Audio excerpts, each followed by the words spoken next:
4 जनवरी इतिहास के पन्नों से।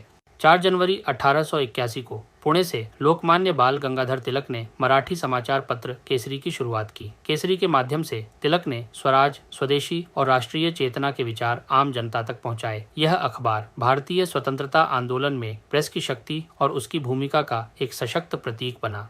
4 जनवरी 1887 को छत्तीसगढ़ के साहित्यकार लोचन प्रसाद पांडेय का जन्म हुआ।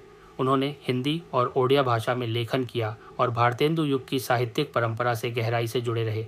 उनके लेखन में सामाजिक चेतना और सांस्कृतिक मूल्य प्रमुख रूप से दिखाई देते हैं।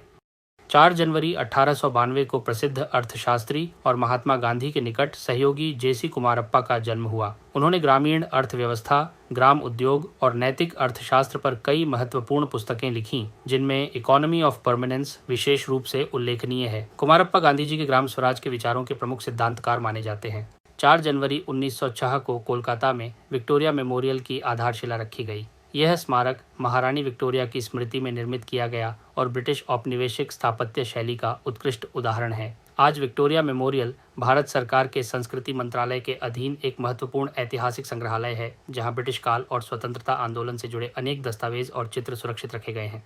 4 जनवरी 1925 को प्रसिद्ध हिंदी कवि और गीतकार गोपाल दास सक्सेना नीरज का जन्म हुआ। उन्होंने कारवां गुजर गया जैसी रचनाएं और लिखे जो खत तुझे जैसे गीत दिए और उन्हें पद्मश्री 1991 व पद्म भूषण 2007 से सम्मानित किया गया, जो उनकी साहित्यिक प्रतिभा और हिंदी सिनेमा में योगदान को दर्शाता है। हालांकि उनका निधन 19 जुलाई 2018 को हुआ था। 4 जनवरी 1931 को महान स्वतंत्रता सेनानी मौलाना मोहम्मद अली जौहर का लंदन में निधन हुआ। वे खिलाफत आंदोलन के प्रमुख नेता, प्रभावशाली पत्रकार और जामिया मिल्लिया इस्लामिया के सह संस्थापक थे। उनके समाचार पत्र कॉमरेड और हमदर्द राष्ट्रवादी विचारों के प्रभावी माध्यम बने।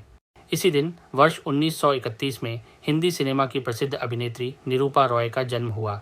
उन्होंने सामाजिक और पारिवारिक फिल्मों में सशक्त अभिनय किया और भारतीय सिनेमा की मां के रूप में विशेष पहचान बनाई। 4 जनवरी 1932 को सविनय अवज्ञा आंदोलन के दौरान ब्रिटिश सरकार ने भारतीय राष्ट्रीय कांग्रेस को अवैध घोषित कर दिया। महात्मा गांधी, जवाहरलाल नेहरू सहित अनेक राष्ट्रीय नेताओं को गिरफ्तार किया गया, लेकिन स्वतंत्रता संग्राम और अधिक संगठित और सशक्त हो गया। 4 जनवरी 1994 को महान संगीतकार R.D. बर्मन, जिन्हें पंचम दा कहा जाता है, का मुंबई में निधन हुआ। उन्होंने शोले, अमर प्रेम और कटी पतंग जैसी फिल्मों में संगीत देकर भारतीय फिल्म संगीत को नई दिशा और पहचान दी। इतिहास पसंद आया? लाइक करें और सब्सक्राइब करें।